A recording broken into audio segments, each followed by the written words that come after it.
Hola, soy Carmen, soy profesora del Departamento de Sociología y Estudios de Género de Flaxo Ecuador.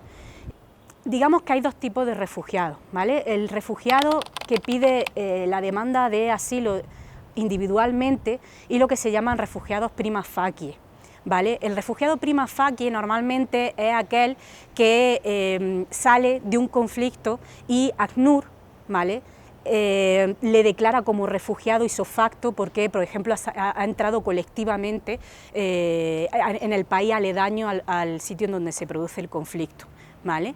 Mientras que el refugiado que pide la demanda de asilo de forma individual la pide al Estado, no se la pide a ACNUR.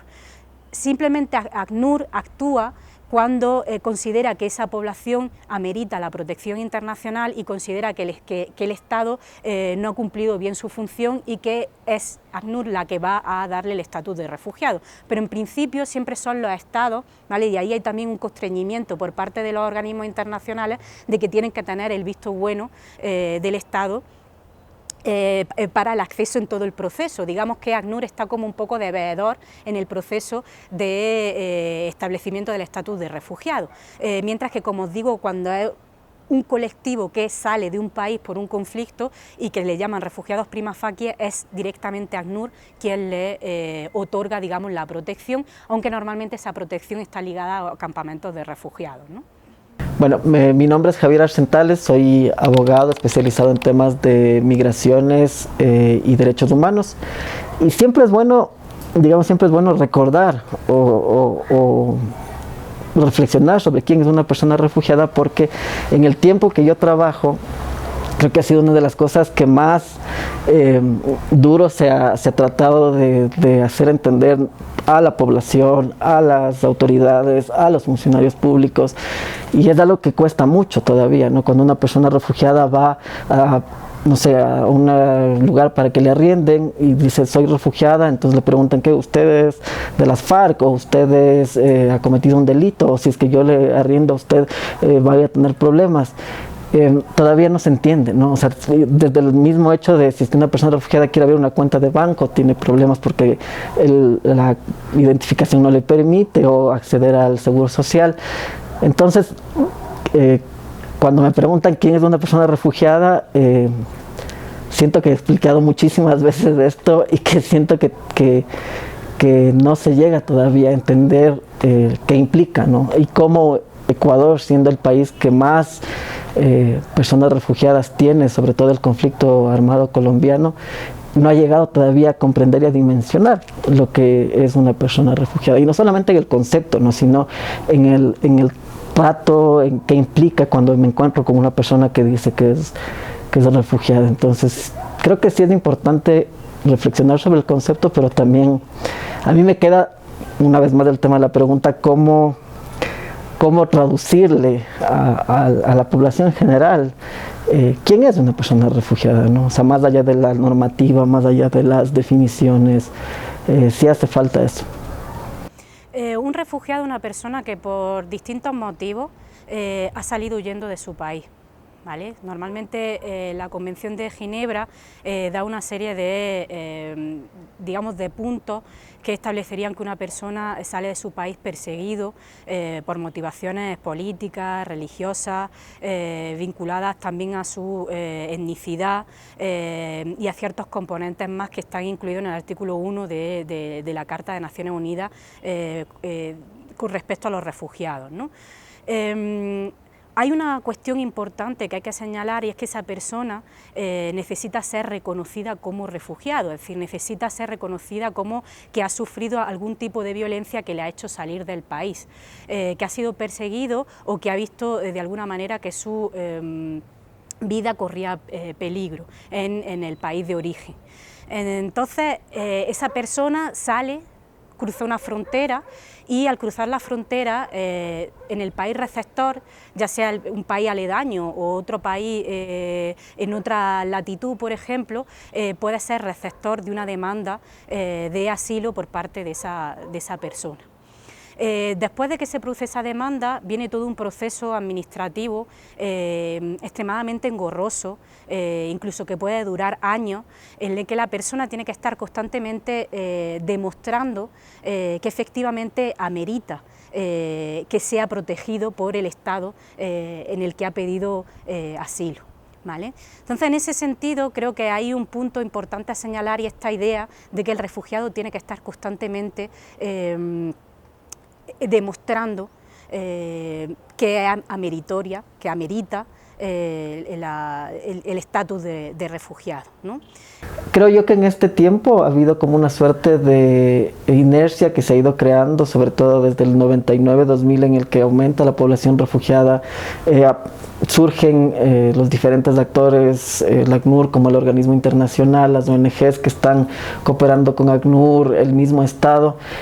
Pero lo que veo yo es que se ha creado como una suerte de inercia en el que se han producido pues como una especie de recetas de ya saber qué es lo que le va a pasar a la población refugiada y cómo actuar en esos temas, ¿no? Y más bien, entonces por una parte creo que eso sí hay que preguntarse y replantear cuáles son esos procedimientos, esas formas de atención a las personas refugiadas y sobre todo de no tratar de que la vida y las demandas que tiene la población se acoplen a estas recetas o a estos procedimientos o a estos protocolos, sino más bien al revés. Bueno, hay que partir de la base de que yo considero que efectivamente el estatus de refugiado, digamos la Convención de Ginebra es como si fuera una falla en el sistema. Y hay una falla en el sistema que no es concebida como tal al principio, en el año 48, cuando surge toda esta legislación de protección. Digamos que a partir de los años 90 cuando se produce un punto de quiebre, ¿vale? Y empezamos a ver un debilitamiento de todo el sistema de protección que se había generado desde la Convención de Ginebra, vinculado también al final de la Guerra Fría y además a una preponderancia, digamos, del régimen internacional de las migraciones, que lo que va a hacer es englobar también todo lo que tiene que ver con protección internacional. Y es ahí, en ese punto, que empezamos a distinguir unos procesos de quiebre con el sistema de protección, en el sentido de que hemos visto tanto un debilitamiento del sistema por un lado, como una despolitización progresiva de la figura del refugiado. Bueno, lo que se ve particularmente en los últimos años en Ecuador es una incapacidad por parte de los organismos internacionales, en concreto ACNUR, para poner en práctica lo que en Naciones Unidas se consideran las soluciones duraderas. Hay tres soluciones duraderas, está el reasentamiento en un tercer país, que es, digamos, la solución menos utilizada. Está lo que se llama la integración local y luego la devolución, digamos, al país de donde vienen si es voluntaria y se supone que hay el final del conflicto que provocó, el final de las violencias que provocaron la salida de las personas. Lo que se demuestra en Ecuador desde hace aproximadamente 2 décadas es la imposibilidad de poner en práctica estas soluciones duraderas, particularmente lo que tiene que ver con la integración local, puesto que Ecuador es un país que tiene muchas dificultades económicas en sí mismo y aparte se encuentra en la frontera con Colombia, con lo que vemos una permeabilidad constante de entrada y salida de gente que ha sido victimario dentro del propio Ecuador, ¿no? Entonces, la población refugiada, haya visto o no a sus victimarios en algún momento en Ecuador, siempre sienten una especie de inseguridad dentro del país. A todo esto se le suma efectivamente que los programas de integración local no sirven y están excesivamente escorados a cumplir una serie de características que tienen que ver con lo económico, ¿no?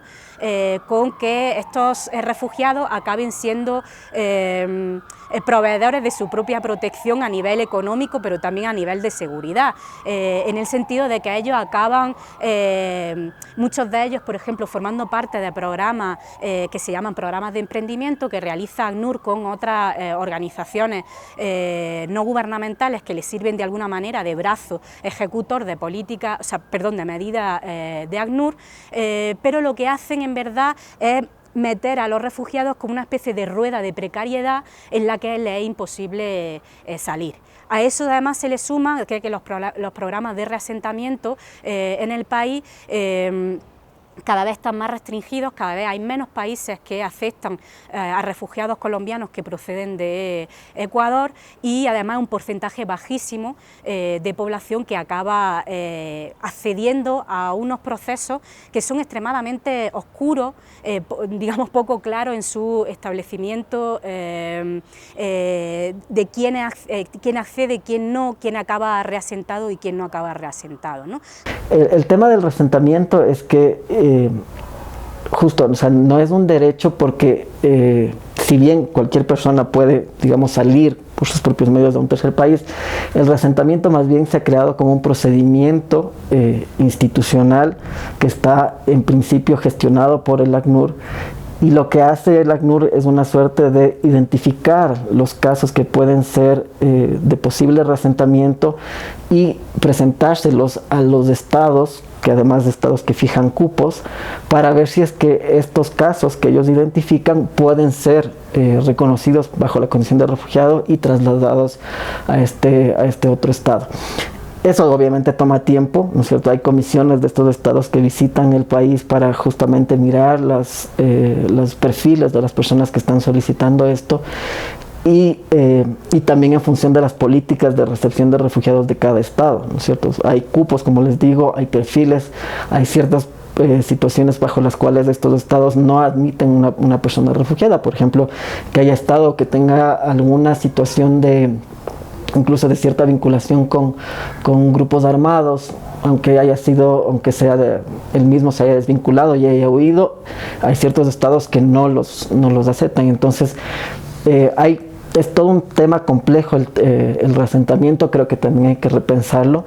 Se ha creado también una expectativa en torno al reasentamiento que va, al menos en el Ecuador, desde hace muchísimo tiempo, en el que las personas, como miran que hay personas que han sido reasentadas a otros países, Canadá, Nueva Zelanda, Estados Unidos, lo miran como una expectativa, ¿no? Es una expectativa además real que está cruzada además por otros factores. Y claro, o sea, dicen si es que a mi vecina que le pasó casi lo mismo que yo, ella está ahorita en Canadá porque yo no puedo también estar allá. Y es bastante complejo además de explicar el por qué no, ¿no es cierto? Porque además de por medio están situaciones que no se explican incluso con claridad para la gente. Para la gente lo más visible es que una persona que estuvo en su misma situación ahora está en otro país que no es del Ecuador.